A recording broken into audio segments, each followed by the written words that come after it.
जय श्री कृष्ण, राधे राधे। हमारे चैनल ओम ज्ञान सागर में आप सभी का बहुत बहुत स्वागत है। आज मैं आप सभी के लिए लेकर आई हूँ ऋषि पंचमी व्रत पूजा उद्यापन कैसे करते हैं, सभी जानकारी आज आपको बताएंगे।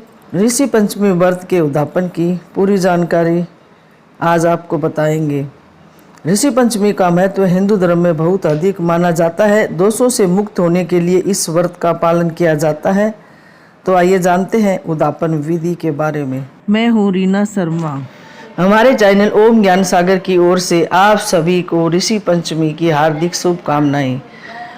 अगर आप लोग नए हैं तो हमारे चैनल ओम ज्ञान सागर को सब्सक्राइब जरूर करें, वीडियो को लाइक और सभी परिवार दोस्तों के साथ ज़्यादा से ज़्यादा शेयर करें। हाँ, बेल आइकन को दबाना ना भूलें ताकि सबसे पहले वीडियो आप सभी के पास पहुँचे, आप सभी सुन सके, जान सके और व्रत को अच्छे से कर सके, सभी के साथ ज़्यादा से ज़्यादा शेयर कर सके।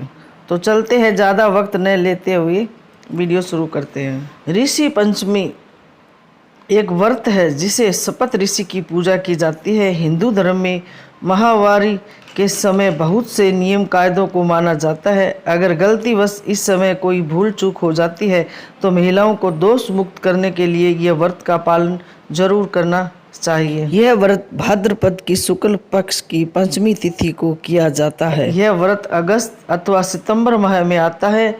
यह व्रत एवं पूजा हरतालिका व्रत के 2 दिन छोड़कर एवं गणेश चतुर्दशी के अगले दिन की मनाया जाता है।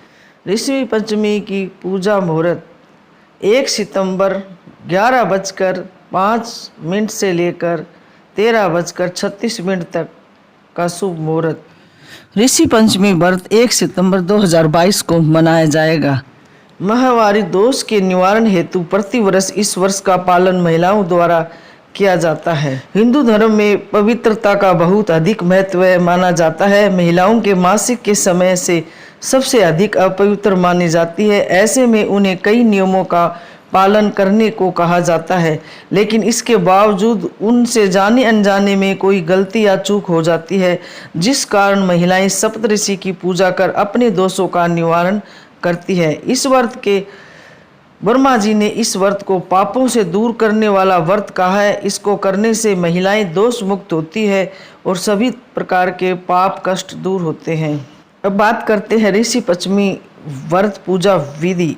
इसमें औरतें प्राय सूर्योदय से पूर्व उठकर स्नान करती हैं, स्वस्थ वस्त्र पहनती है, घर के पूजा गृह में गोबर से चौक पूरा जाता है, शपथ ऋषि बनाकर उनकी पूजा की जाती है, कलश की स्थापना भी की जाती है, दीप धूप एवं भोग लगाकर व्रत की कथा कहानी सुनी व पढ़ी जाती है।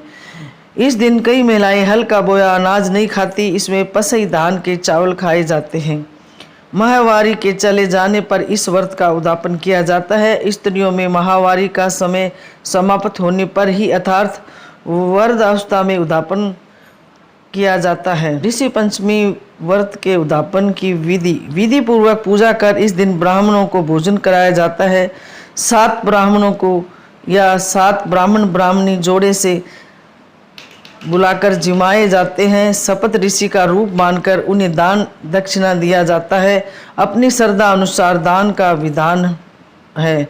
कहा जाता है कि महाभारत काल में उत्तरा के गर्भ पर अश्वत्थामा के प्रहार से उसका गर्भ नष्ट हो गया था।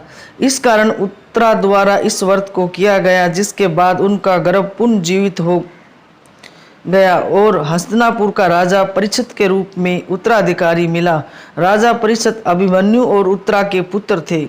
पुनः जन्म मिलने के कारण उन्हें गर्भ में ही द्विज कहा गया था। इस तरह इस व्रत के पालन से उत्तरा गर्भपात के दोष से मुक्त होती है।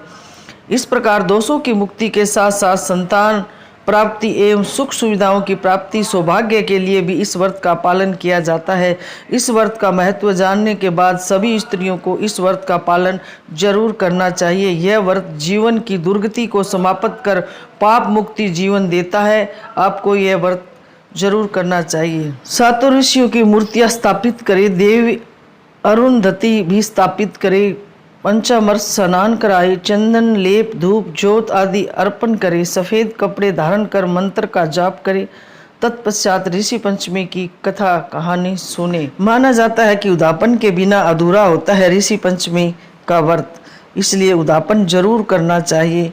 उद्यापन 7 वर्ष तक व्रत करने के बाद 8वें वर्ष में उद्यापन करना चाहिए। 7वें वर्ष में कभी उद्यापन नहीं करना चाहिए। अगर आप 8वें वर्ष में उद्यापन नहीं कर सकते हैं तो 9, 10, 11 जब भी आप उद्यापन कर सकते हैं, लेकिन उद्यापन करना बहुत ज़रूरी है। उद्यापन महामारी के जाने के बाद में करना चाहिए, जैसे 45, 50, 55, 60 उस उम्र में ही उद्यापन करना चाहिए, पहले नहीं। सप्त ऋषियों के प्रति श्रद्धा भाव से यह व्रत किया जाता है। यह व्रत चारों वर्ण की महिलाओं को करना चाहिए। यह व्रत जाने अनजाने में हुए पापों को नष्ट करने वाला है। इस दिन गंगा स्नान भी करने का महत्व है।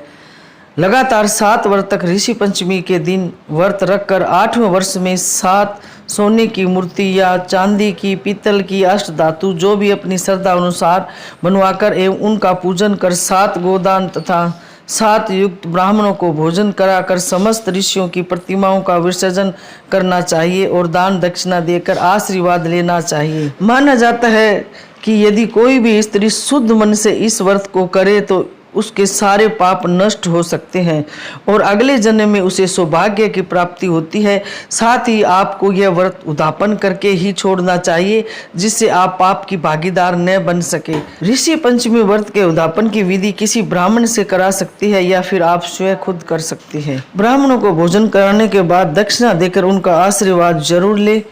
उद्यापन संपन्न होने के बाद गाय को भोजन अवश्य कराए, क्योंकि गाय में सभी देवी देवताओं का वास माना जाता है। हर स्त्री को ऋषि पंचमी का व्रत करना चाहिए। इस व्रत का विधान स्त्री पुरुष दोनों के लिए है। इस दिन व्रती को गंगा स्नान करना चाहिए। सप्तऋषियों की पूजन एवं कथा जरूर सुननी चाहिए।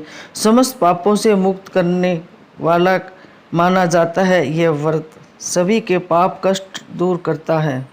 यह थी जानकारी ऋषि पंचमी व्रत का उद्यापन कब और कैसे करें। आशा करते हैं कि हमारी जानकारी आप सभी को जरूर पसंद आएगी। और हाँ, हमारे चैनल ओम ज्ञान सागर को सब्सक्राइब जरूर करें, वीडियो को लाइक और सभी परिवार दोस्तों के साथ ज़्यादा से ज़्यादा शेयर करें। हाँ, बेल आइकन को ज़रूर दबाएं ताकि सबसे पहले वीडियो आप सभी के पास पहुँचे, आप सभी सुन सके, जान सके और सभी परिवार दोस्तों के साथ ज़्यादा से ज़्यादा शेयर कर सके। तो चलिए मिलते हैं ऐसी एक और जानकारी के साथ। जब तक आप सभी लोग स्वस्थ रहे, मस्त रहे, खुश रहे, तरक्की करें, उन्नति करें। भगवान से सदैव यही प्रार्थना करते हैं कि आप लोग सभी खुश रहे और आपकी हर मनोकामना पूरी करें। जय श्री कृष्णा, राधे राधे, धन्यवाद।